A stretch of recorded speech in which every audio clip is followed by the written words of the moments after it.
भैया आज यहाँ पे जो ये धरना आंदोलन जो यहाँ पे हो रहा है, ये किस लिए हो रहा है और कब से हो रहा है, इसके बारे में जानकारी दी। हम लोग महाराष्ट्र नवनिर्माण कामगार सेना की तरफ से यहाँ पे बैठे हैं और जो मेरे पीछे जो देख रहे हैं आप सब, ये सब लोग कोनी ग्राम पंचायत के सफाई कर्मचारी है, जिनको पिछले 6 महीने से उनकी जो तनख्वाह है वो मिली नहीं है। उनके जो पीएफ के पैसे कटे हैं वो ग्राम पंचायत खा गई है और उनका जो ईएसआईसी है, मेडिक्लेम है, ये जो बहुत सारी जो सुविधा होती है जो ग्राम पंचायत कर्मचारी को मिलनी चाहिए, लेकिन ग्राम पंचायत के जो अधिकारी है इन्होंने सब में मिलके उनका पैसा खा गए और उनको कुछ भी सुविधा नहीं दे रहे। उसके खिलाफ हमने ये धरना आंदोलन किया है। ये कब से आपका ये धरना आंदोलन चालू है। हमने 13 अगस्त 2025 से आंदोलन शुरू किया है और आज का ये हमारा 10वां दिन है जहाँ पे हम लोग धरना दे रहे हैं और ग्राम पंचायत और बीडीओ के खिलाफ यहाँ पे हमारा धरना प्रदर्शन शुरू है। तो आप प्रशासन को क्या कहना चाहेंगे, मतलब आपके माध्यम से।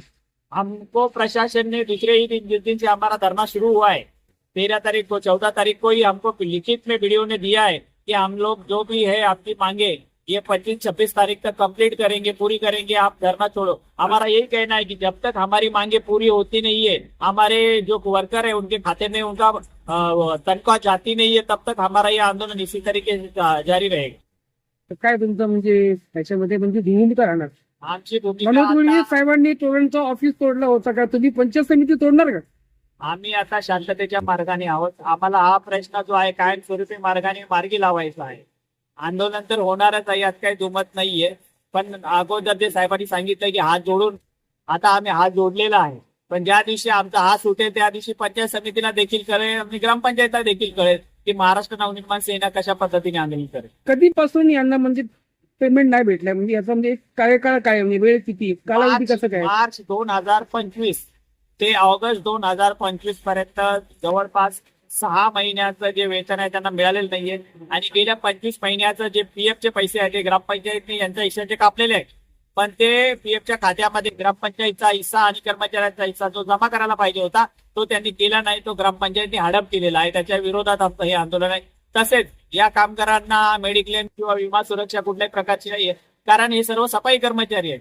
दिवस रात्र आपल्या जीवाची बाजी लावून हे साफसफाई, ते शहर स्वच्छ करण्याचा प्रयत्न करतायत, ती ग्रामपंचायत स्वच्छ करण्याचा प्रयत्न करतायत, पण अशी परिस्थिती आहे की याच कर्मचाऱ्यांचा आयुष्याचा भरोसा राहिलेला नाही। मागे तुम्ही जर बघत असाल एक फोटो लावलेला आहे, तो देखील आमचाच कर्मचारी होता, तो कॅन्सरने वारलेला आहे। ग्रामपंचायतने रुपये देखील त्यांना दिलेला नाही। म्हणजे एवढे जर ग्रामपंचायतचे कर्मचारी जीवावर उदार होऊन जर गावासाठी काम करतायत आणि ग्रामपंचायत त्याच्याबद्दल अजिबात देणे घेणे नाहीये, म्हणून हा सगळा आंदोलन सुरू आहे। कर्मचाऱ्यांमध्ये फक्त ग्रामसेवकांची सर्वात म्हणजे मोठी भूमिका आहे।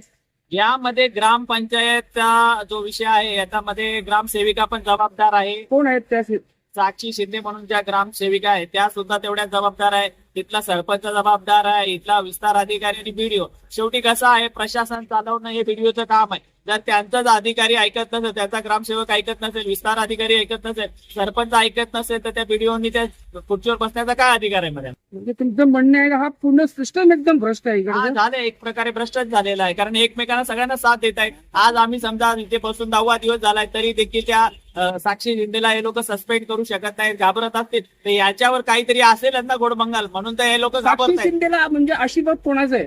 आशीर्वाद आता ते त्यांनाच माहिती कोणाचा आशीर्वाद आहे, कारण हे लोक तर घाबरत आहेत त्यांच्यावर कारवाई करण्यासाठी। जर मला त्यांच्या विरोधात जर इथे बसून 10 दिवस झाले आणि तरी देखील हे लोक कारवाई करत नसेल तर शेवटी काहीतरी आहे ना त्यामध्ये। गट विकास अधिकारी जे आहेत तिकडे त्यांच्याशी म्हणजे तुमची भेट झाली का, त्यांनी काय आश्वासन दिले का। आमची भेट झालेली आहे गट विकास अधिकाऱ्यांसोबत। त्यांनी आम्हाला दुसऱ्या दिवशी लिखित मध्ये दिलेला की या तुमच्या ज्या काही 10 मागण्या आहेत या आम्ही 27 तारखेपर्यंत पूर्ण करू असं लिहून दिलेलं आहे। पण ज्यांच्या भरोश्यावर त्यांनी लिहून दिलेलं आहे ग्रामपंचायत त्यांचं ऐकायला तयार नाही। आता सध्याची अशी परिस्थिती आहे।